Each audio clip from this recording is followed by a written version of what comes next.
So first, the question that I get asked the most, do I have to have a mouse and keyboard to play video games on the PC? And the short answer is nope. For the most part, because with me personally, I actually use the Xbox. You stay there. I actually use the Xbox Series controllers and the PS5 or PS4 controller on the PC. Allows Vita for their multiplayer shooter Deadlock while using Steam, name you hear about a lot in PC circles. You can use a controller, but the user interface, the UI, is built for a keyboard, so the UI has no support in that game. Oh, and another thing I'm always asked, no, you do not have to get a keyboard or mouse that's branded, specifically made for gaming to be able to use on your PC. Come on in, the PC waters are warm. Let me hop in here real quick just to say thank you so much for watching this video. Please hit the like button, subscribe. It really helps us out. And if you have any cash you can throw away for a shirt or some photo presets, join our Patreon. Anything you can do totally helps. Thank you so much. Second question I'm asked the most is, can I play on my living room TV? And yes, you can. Just look for HDMI 2.1 cord that's gonna come out of the back of the motherboard, and of course HDMI that's gonna go into the back of your TV as to support the 2.1 standard. So I'm not really gonna get into too much of the technical stuff like I did just now.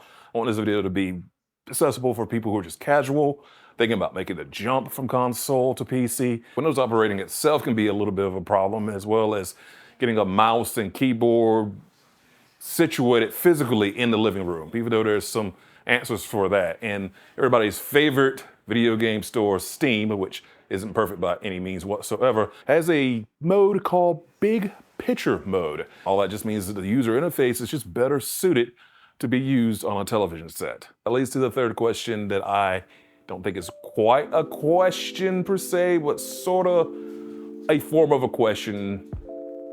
Is it really hard to use games on a PC? I know most people don't want to spend a ton of time in menus, which are really great to see menus in video games. It gives you more latitude and games can scale to whatever your setup's gonna be. But I know you just want things to work. Good news, a lot of games really do work as soon as you load them up on your computer.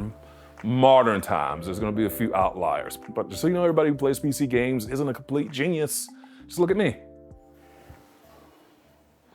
I thought before I got into PC gaming that everyone was this PC tech enthusiast who built their PCs from scratch, not realizing just how much pre-built systems just already put together make up of the PC gaming market. One bonus thing to touch on here, the question of cost.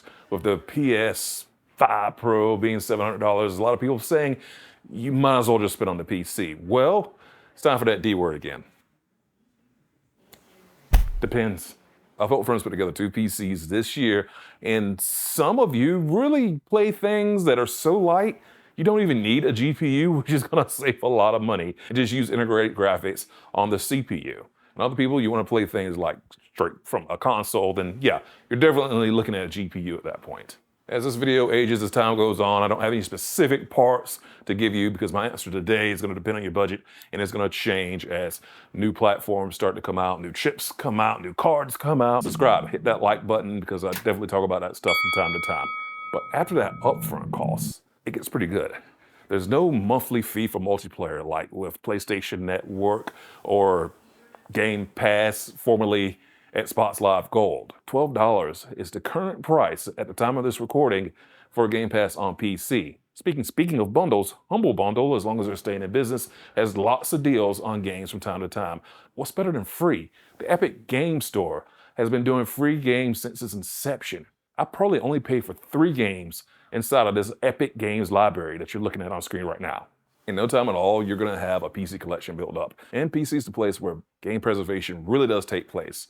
And unlike Xbox and PlayStation, the ecosystem's not closed. So there's many places online like CD Keys that's got competitive prices on PC games that you want to purchase at a nice discount. You can upgrade your parts at your leisure whenever you feel like it inside of your PC, or just don't. If it's working perfectly fine, keep rolling with that thing. It costs up front, but you also get a machine that you can, I don't know, do your taxes, your OnlyFans content creation on, do the photo video thing like I do on this very channel. Hit that like and subscribe button, by the way. This video helped y'all at all. I'm so glad it did. Hit that like button, subscribe, leave a comment, ask any questions that you want. I hope anybody else with any questions or comments that they might have coming from console to PC.